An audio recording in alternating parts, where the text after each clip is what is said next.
Welcome once more, lovely people of Biafra. Mazi Nnamdi Kanu tells court that he will defend himself as lead counsel Kanu Agabi and others withdraw from Kanu's case.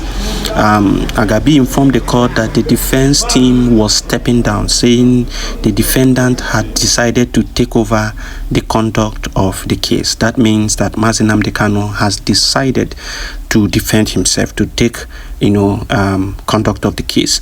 The detained leader of the indigenous people of Biafra, Nnamdi Kanu, on Thursday told the court that he would be representing himself after his lead counsel, Chief Kanu Agabi, applied to withdraw from the case.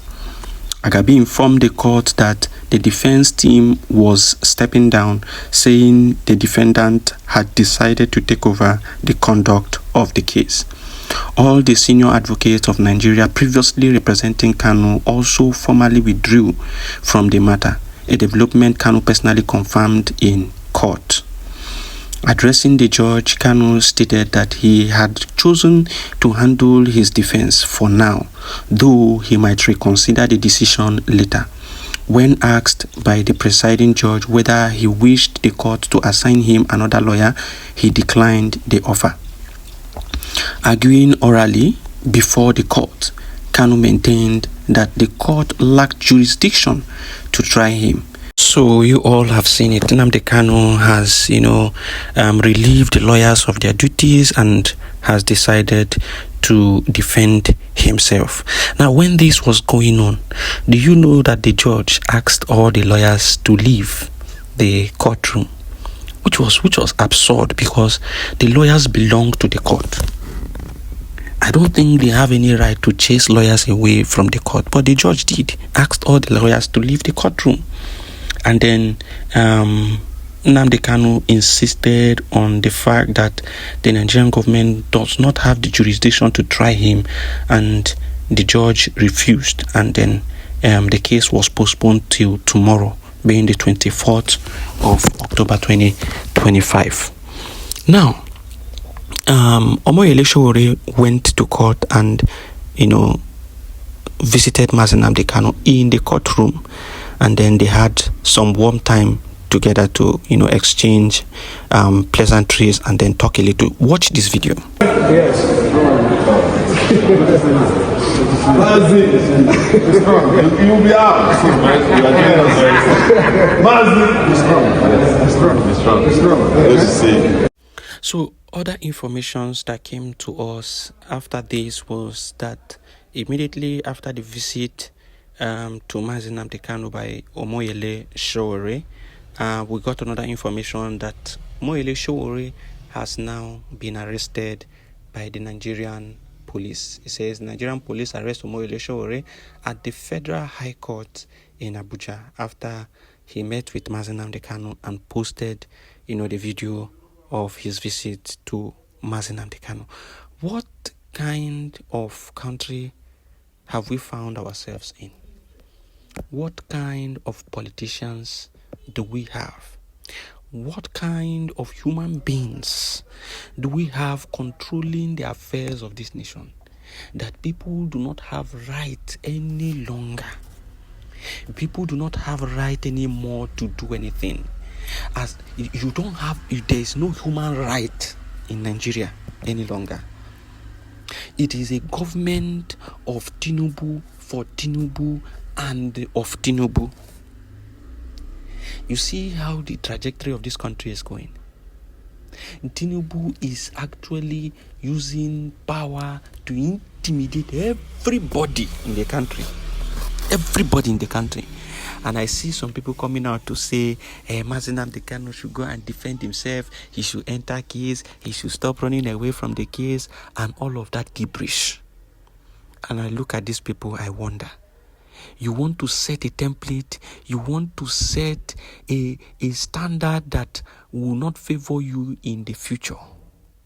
You want a situation where you have a problem and your lawyers will make reference to this case of Mazi Nnamdi Kanu, saying that if Mazi Nnamdi Kanu have been treated like this, who then are you not to be treated the same way? Or you think the actions of Nigerian government against Mazi Nnamdi Kanu is right? People should learn to think. There is always a statement, all for one, one for all. If you allow injustice happen to one, that injustice will go round to all. It will go round to, it's just a matter of time, and it will meet everybody. It will meet everybody.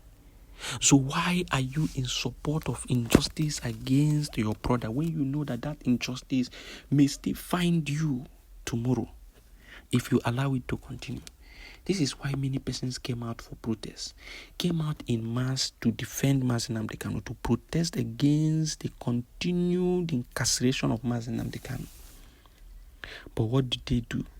They fermented, they did all manner of things. Do you know that they even brought out people to protest against the release of Mazi Nnamdi Kanu?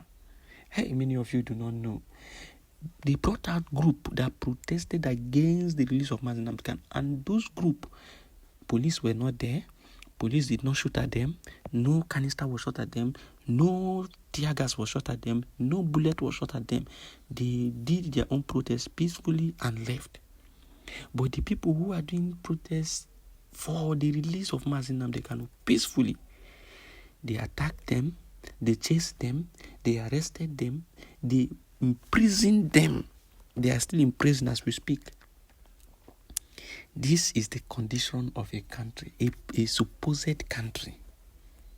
And people are living in this country. People who say they are human beings, they think right, they have sense, are living in this country where this kind of injustice is going on. People, human beings live in this country where such injustice, and you allow one man to continue to cause all this manner of mayhem, chaos in this country. You don't want to come out to protest against this illegality. Showore has now been arrested. Showore has now been arrested just because he went to court to visit Mazi Nnamdi Kanu and tell him that Mazi Nnamdi Kanu, you will be released. That was why he was arrested. We wait to see what the Nigerian youth will do. We wait to see what the Nigerian peoples will do. We wait to see their reaction to this, flagrant disrespect to the rule of law. We wait to see their actions and inactions. Because if they continue to keep quiet, Ikeji Mari Akanri, Kegeji Mari Akiba, the same support, everybody will eat from the same support. It's just a matter of time. Do the right things now. Do the right things now. It is time, it is long overdue for the Nigerian youth to come out in mass and shut down this country except things happen right. But they will not do. They are so docile. These politicians have now weaponized poverty such that you can't even do anything without their help. Look at political office positions. How many of you, the youth, can, vie for any political office? Because they have so raised the bar that you cannot even buy a ticket. You want to become a president, you must have, tens of millions of naira before you can even buy a ticket. You have not even started campaign or anything. And so how are the younger generations going to stand and compete with these people? They have weaponized poverty in every way. And that is why they cannot raise the minimum wage to a level where people can survive. They have weaponized poverty. This system does not work. We must bring down this system for us to work, for us to have a better life. People will not understand, but we will continue to expose these things bit by bit for them to know the reasons why you must shut down this country called Nigeria. Thank you for listening. Udo Derono.